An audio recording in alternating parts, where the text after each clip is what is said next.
Hello everyone, this is Ruari Williamson of the Everything Geek podcast, here today with a new video, and in this video I'll be showing you my haul from MCM Ireland Comic Con, which I attended yesterday. I was going to do this whole video last night, but it was a pretty exhausting day. It was a really good convention, I enjoyed it, but yeah, it was pretty exhausting, so I decided to get a good rest before doing this whole video. It was meant to be up last night, but I'm sure you can understand why it wasn't. I did have a really good time. It was my third time at the event and the second year in a row with a press pass, so that obviously was very handy as well.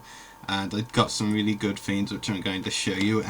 First of all, and I have been wanting to start collecting figures from some TV shows I'm a big fan of now that I haven't bought any merchandise from before. One of which, it's appropriate because we've had a number of the main cast members from the show on the podcast, but it was my first Gotham figure, and that is Ed Enigma.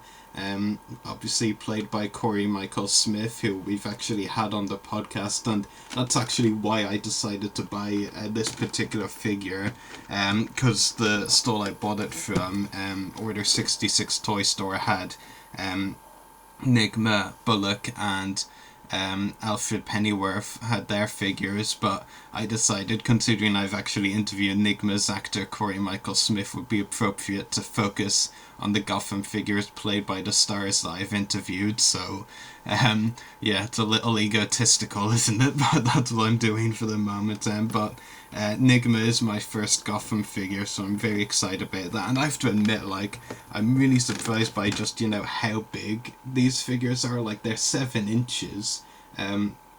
Of course, I have a number of the Star Wars 6-inch figures in my collection, but the box is just so much bigger. Like, the really big accessories are a reason for that. It's so weird to, like, look at the Star Wars 6-inch figures now, because like, I got this for €25, which is a really good price for a very good figure, and a really big accessory like the desk, and another accessory in the mug with the question mark on it, which is very cool too. But like, I mean, I paid €25 for that, and some of the Star Wars Black Series 6-inch figures over here go for more than that, and have much smaller boxes, and, only a few accessories, and the accessories that the figures do come with are usually pretty small accessories, so it's a bit strange, paying €25 for this, which looks really good, has a really big accessory, a much bigger box, and then paying a bit more for,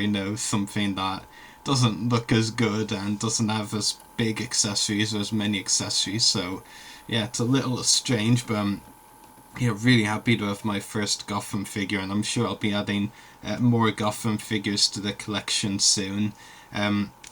Recently I've started picking up Yu-Gi-Oh cards again, having gone back into the show with Arc 5, and if you saw my Film and Comic Con Belfast haul video, I got the Yuya Sakaki deck at that convention, but at this particular show I bought some of the booster packs that I had been wanting. Like, a few stalls had them. The ones I got them from were from Forbidden Planet, and was really happy they had these.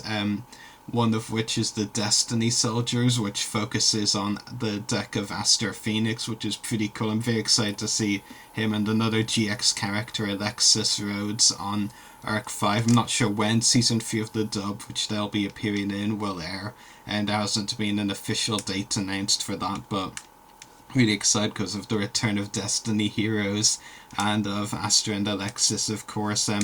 The packs focus on Aster's deck, but cards Aster uses. I mean, it also has cards that he used in GX and some of his new cards in Arc 5, so it's pretty cool. But what I didn't know before buying this pack is they also, before buying some of the booster packs there, is that his packs also include some of Silvio's cards, and Silvio is one of my favourite Arc 5 characters, so that's fun for me, getting a few of Silvio's cards too. So yeah, I actually bought a few of those packs because I knew they would be focused a lot on Aster, and so I've been able to get quite a number of his cards, including some very good ones.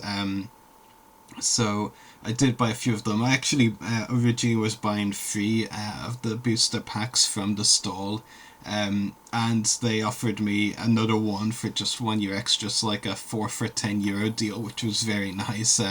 Was expecting to get such a sweet deal, and because I had a few euro left over at the end of the event, I got another pack. So I got 4 of the Aster Phoenix packs, Destiny Soldiers, and I also got another one as well, Fusion Enforcers, which has Yuri, one of the main villains in Arc 5, on the front. So yeah, really excited to see Aster and Alexis in the dub, and it has been confirmed by Oliver Wyman himself, the voice of Aster on GX, that he is reprising the role for Arc 5, so that's more to be very excited about.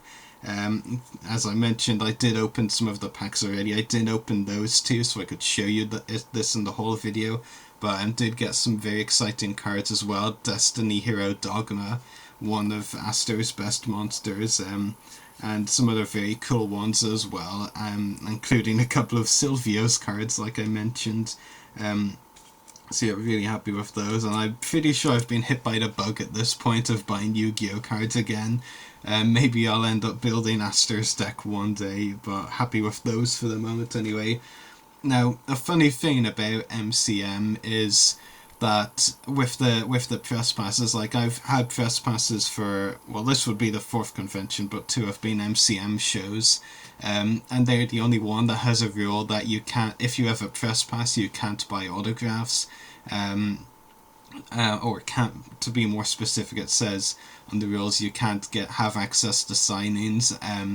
So, you know, it is an interesting rule. I mean, obviously every convention has different rules, so I don't judge it, but I really wanted Veronica Taylor's autograph. Obviously, we had her on the podcast recently, the original voice of Ash from Pokemon.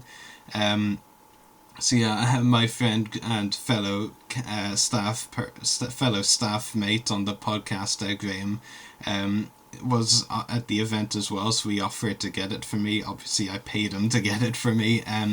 So yeah, very nice autograph. Veronica Taylor as Ash in Pokemon, the original voice of Ash. Yeah, really excited by this autograph.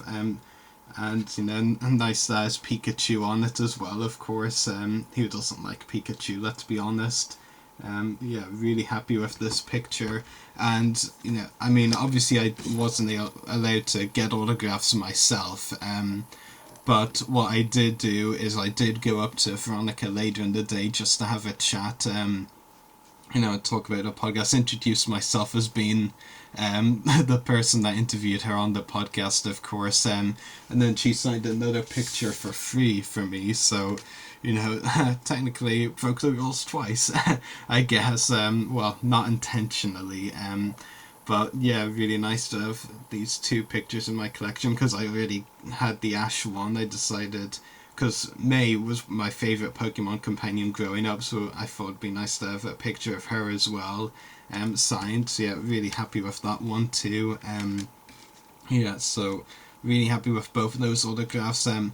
After this whole video is put up, I'll be writing the convention report of my experience, like my overall feelings on the convention after I put up this video. But just in closing as well, just a couple of things. Like, I did feel that stalls were a bit lacking this year. I mean, aside from the Yu-Gi-Oh cards, which I knew going into the event, I was really hoping stalls would have some of those, particularly the Destiny Soldiers ones.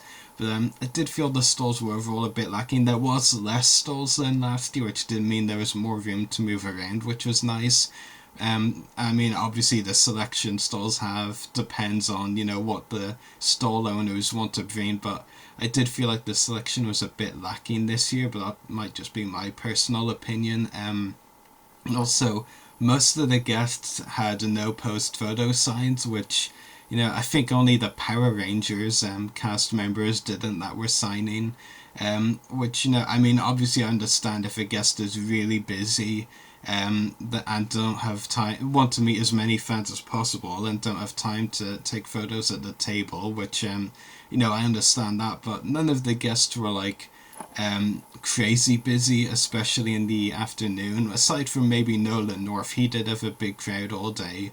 But no, I don't think I think most of the guests could have done post photos with a lot of guests. I mean, Veronica Taylor was actually taking post photos with some fans, even though she was one with a sign up. And but yeah, I mean, I just feel like, if you don't have, if you're not that crazy busy, with barely any room to breathe, then you should be able to take post photos. Otherwise, it just kind of looks like an agent or something is trying to get extra money from the photo shoots. That's just my personal opinion, but it didn't make for a great viewing to see that most had the no post photo signs up, especially when, with the exception of North, none of them were had a huge queue, a huge queue all day basically.